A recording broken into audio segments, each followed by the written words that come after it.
Бросай, бросай, братан! Я своих полегу! На! На! Борь, сложись яму, блядь!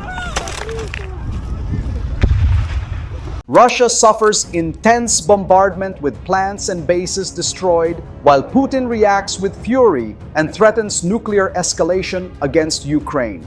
Russia is under heavy bombardment right now, with continuous attacks hitting strategic regions. Power plants, oil facilities, and military bases are being destroyed inside Russian territory.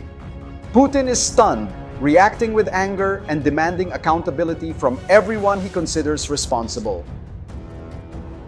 In the next moments, it becomes clear how a long-range missile is drowning Russia in devastating fire that may accelerate the president's nuclear escalation.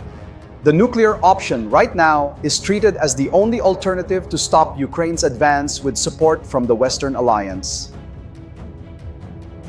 The battle for Pokrovsk intensifies. Soldiers' desert and corruption scandal threatens Zelensky's impeachment in the Ukrainian government right now. The desperate battle for Pokrovsk becomes evident along with the soldier shortage haunting Ukraine's army. Of the few remaining troops, many are deserting while the Western alliance shows growing division. The corruption scandal involving Ukraine's president may trigger impeachment, something that benefits the Kremlin. In summary, the report covers Ukraine's secret weapon that may accelerate nuclear escalation and the scandal threatening Zelensky's impeachment.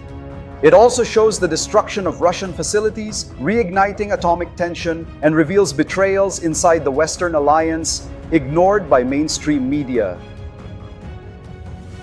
Ukraine launches Flamingo missile against Oriol, but 100 million corruption scandal shakes government and undermines the entire war effort completely.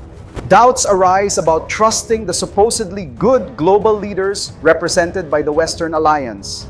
It also questions whether China, Russia, North Korea, and Iran are seen as today's villains and who would form a modern axis of evil.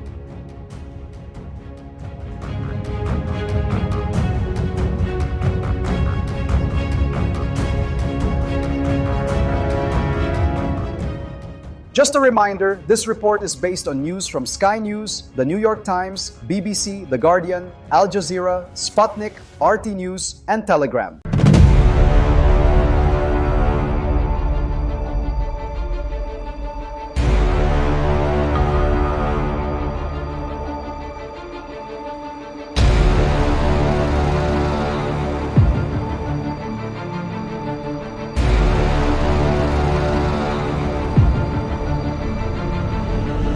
But before we get into the video, make sure to subscribe to the channel. Your subscription means a lot and helps you stay updated on every story about the raging nations. And don't forget to give this video a thumbs up to help this project grow even more. Это просто удивительно. Может, это тем, кто так говорит. Может быть, вам самим пора избавиться от спеси, перестать вести себя по отношению к мировому сообществу таким образом, отлично понимающему свои задачи, свои интересы. И пора все-таки избавиться от этого мышления эпохи колониального владычества. Хочется, так сказать, протрите глаза. Эта эпоха давно закончилась и никогда больше не вернется. Никогда. Ukraine confirmed the use of a new weapon in nighttime attacks against Russia, the Flamingo rockets. For the first time, the long-range FP-5 Flamingo missile hit the Russian city of Oriol, showing unexpected deep strike capability. Almost at the same time as the military announcement, a shadow fell over Firepoint, the Flamingo's manufacturer. The company became the target of an anti-corruption bureau investigation, raising suspicions that hardly seem coincidental. The suspicions are serious: inflated costs and a number of delivered missiles that may not match official records. The weapon's success on the battlefield is now overshadowed by a scandal striking the heart of Ukraine's war effort. The connection becomes even more disturbing when the investigation points to Timur Mindich, a former partner of Volodymyr Zelensky.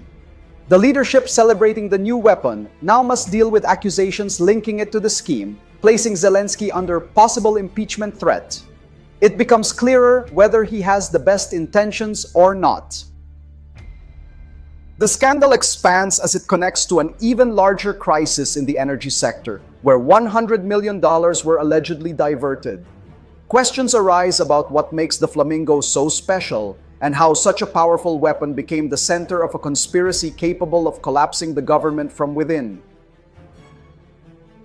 Ukraine interferes with Russian hypersonic missile, becomes drone superpower, but money attracts corruption investigation inside the country's defense industry. While the Flamingo causes destruction, Ukraine shows ingenuity on other fronts. Reports indicate the country managed to interfere with the signal of the Russian hypersonic Kinzhal missile, which travels at Mach 10, using electronic countermeasures described as music. This technological war is nothing new. Ukraine, which started by receiving humanitarian aid, is now turning into a drone superpower. Its ability to innovate keeps it alive on the battlefield, but also attracts the money now under investigation. Another weapon changing battles is the FIM-92 Stinger. This shoulder-fired portable missile has proven lethal against Russian aircraft, showing how small-scale technology can have a massive impact. The weapons supply network is more complex than it seems. Information from the United States reveals that Iranian drones used by Russia contain components supplied by two Ukrainian aerospace companies, something hard to explain. The search for precision weapons is not exclusive to Ukraine. All of Europe is racing to develop long-range missiles, aware that the next conflict will be decided by technology. The revelation about Ukrainian companies shows how alliances can be just a facade. Kyiv attacks Russian oil terminals in Crimea. Moscow responds, destroying Ukrainian energy infrastructure in total war for energy and resources. The conflict has entered a new phase, turning into a total war against energy. Kyiv launched precise attacks on Russian oil terminals in Crimea and occupied areas, targeting radar stations and command posts to cut supplies. Moscow's response was immediate and proportional. Russia stepped up attacks on Ukraine's energy infrastructure, creating a cycle of mutual destruction where energy became a weapon and winter an imminent enemy.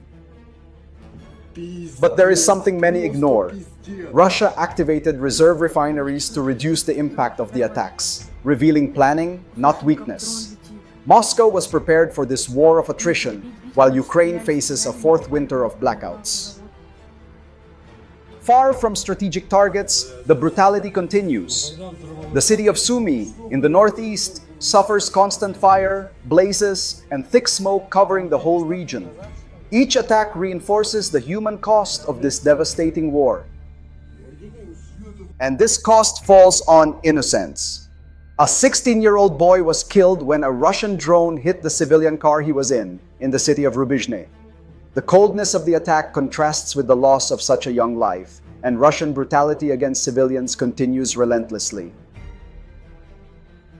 Russian troops kill unarmed Ukrainian civilians on roads, revealing terror tactic to break population morale during the ongoing war. In another incident, Russian troops opened fire on Ukrainian civilians traveling in a vehicle. They were on their way to receive pensions and supplies but were killed on the road by soldiers, a direct attack on unarmed people. The killing of civilians is not an accident but a tactic. By terrorizing the population, Russia attempts to break Ukrainian morale. Each attack on non-military targets sends a clear message that, for the Kremlin, there are no rules or limits.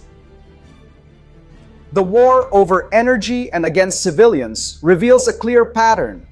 Russia is willing to pay any price and cross any line to achieve its objectives. The resilience of its energy infrastructure shows preparation for a long conflict. Meanwhile, Ukraine depends increasingly on Western aid to survive winter with its damaged infrastructure. This dependency becomes dangerous as the patience of its allies seems to shrink day after day. The war of attrition favors Russia, which has more resources and a larger population. Ukraine relies on technology and courage, but each attack on its power grid deepens the darkness. And on the battlefield, the situation grows even more desperate. Pokrovsk approaches collapse, Ukraine faces soldier crisis, and Germany warns Europe won't fight the war for them anymore. The most critical front line now is Pokrovsk. The bloody Russian assault in the region is nearing a breaking point. Analysts describe the area as a meat grinder, where Russia advances while paying a massive human price. To sustain its advance, Russia attacks nearby cities like Mirnohrad, attempting to isolate Ukraine's main defensive point. Pokrovsk remains on high alert, and its fall would open a direct path to Ukraine's heartland. Feeling the pressure, President Zelensky visited troops on the Zaporizhzhia front. The visit aims to boost morale, but also reveals the desperation of the situation. Russian pressure grows each day, with gains in the south proving their continued advance. Ukraine's biggest problem isn't lack of weapons but lack of soldiers. The armed forces face a manpower crisis that threatens the stability of the entire front line. There simply aren't enough men to hold all positions. The crisis became so serious that Germany issued a harsh message. Friedrich Merz stated that young Ukrainians are needed in their own country, signaling that Europe will not fight this war for them. And money is also starting to run short. Lavrov revives pre-invasion rhetoric against Baltic countries, Russia enters phase 0, and Russian drones violate North Atlantic Treaty Organization airspace. European allies discuss ways to keep money flowing to Kyiv, but the battlefield outlook is described as bleak. Aid is promised but arrives slowly, while Russia advances little by little, yet steadily. Amid the crisis, internal violence erupts. In Odessa, an activist fighting against Russian cultural influence was shot dead from behind. The crime symbolizes the fragility of a nation facing an external enemy and its own internal conflicts. The lack of soldiers has become an existential problem. Without manpower to hold the line, Western-supplied weapons lose effectiveness. Ukraine faces the dilemma of forcing more men to fight or watching its defenses collapse.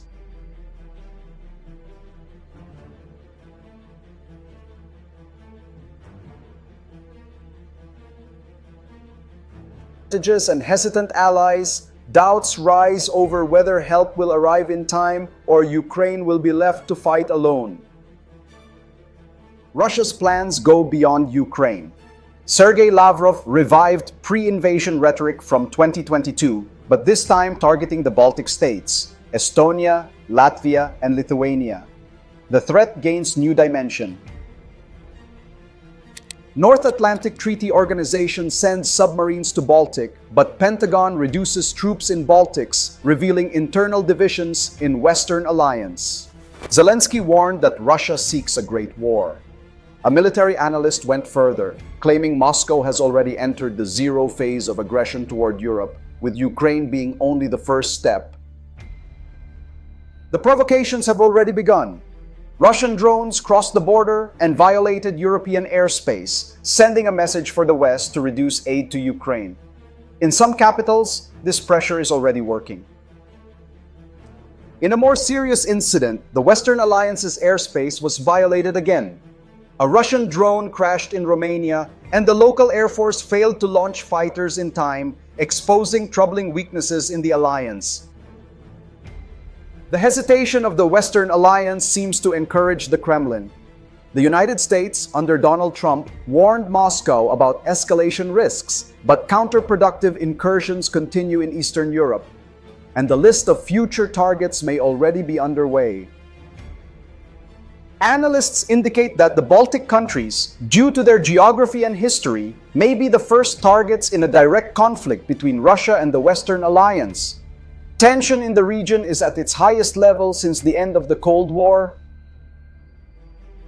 Trump pressures Europe against China. Marco Rubio shows exhaustion, and Russia expands African influence with 200 Kenyans fighting in Ukraine. As the threat grows, Russia prepares for a prolonged conflict. In Kaliningrad, an enclave surrounded by the Western Alliance, residents show resilience despite isolation and rising living costs. They seem ready for whatever comes. Lavrov's statement is not mere rhetoric. It serves as a warning, showing that Russia tests the strength and determination of the Western alliance at every step, and each hesitation from the West becomes a green light to advance. Romania's failure to intercept the Russian drone went unnoticed by many, but it reveals much about the current moment. Even with strong rhetoric, the Western alliance's response capability may be weaker than expected. The war in Ukraine allowed Russia to test tactics and weapons. Now, with battle-hardened troops and perceiving Western weakness, the shadow of conflict spreads across Europe. The question is no longer if war will happen, but when. In response to the growing threat, the Western alliance made an unprecedented show of force. For the first time since the Second World War, advanced submarines were sent to the Baltic Sea as a direct message to Moscow. Flamingo emerges in corruption scandal, energy war devastates cities, and Russia expands African influence while North Atlantic Treaty Organization hesitates. Large-scale military drills were launched in the region. Troops prepare for scenarios of Russian aggression, while Poland takes the lead by modernizing its army at an accelerated pace. But internal fractures emerge. A shocking Pentagon decision under Trump plans to reduce the United States military presence in the Baltic countries, going against Congress. No one knows whether this is weakness or an incomprehensible strategy. With the United States pulling back, others try to fill the gap. Nordic and Baltic nations pledged $500 million to buy American weapons for Ukraine. Even so, unity cracks as one member of the Western alliance blocks a European strike on Russian assets. The hypocrisy within the Western alliance becomes evident. While leaders like the Czech president call for a clear defense policy, others sabotage tougher actions. This lack of consensus is exploited by Russia and exposes the theater of supposed Western unity. The global scenario becomes even more complicated. Donald Trump faces the challenge of convincing Europe to view China, not Russia, as the main threat. At the same time, he pressures Western alliance allies with oil tariffs, increasing instability. American diplomacy seems paralyzed. Marco Rubio shows exhaustion amid constant requests for more sanctions against Moscow. This fatigue signals to Russia that Western patience is running out. While the West debates, Russia acts. Moscow quietly expands its influence in Africa, strengthening ties in Kenya and Mali. This presence undermines the power of the United States and secures new strategic support. The clearest proof of this expansion is the report that more than 200 Kenyans are fighting for Russia in Ukraine, an army of African mercenaries funded by the Kremlin fighting in a European war. Malians also align themselves with Russian and Chinese influence. Moscow builds a new axis of power far from the eyes of the Western alliance, while the Washington Post calls for a smart Russian defeat. The West appears to be losing the contest on a much larger board.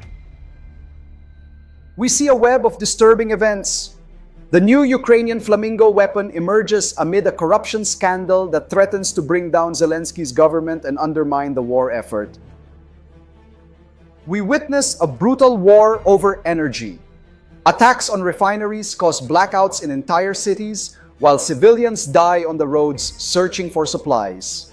It is a war of attrition that Russia appears ready to win. We saw the desperate battle for Pokrovsk and Ukraine's soldier crisis.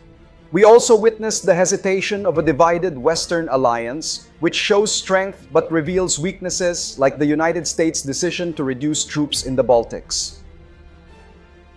It becomes clear how Russia, sensing Western fatigue during the Trump administration, expands its influence into Africa. The Kremlin builds new alliances while Europe fears being the next target, showing that the war in Ukraine is only one chapter of a larger conflict. The question arises once again about trusting the supposedly good leaders of the Western alliance, and whether China, Russia, North Korea, and Iran are, to you, the current villains. Who would be today's axis of evil, as Germany, Italy, and Japan were in the past?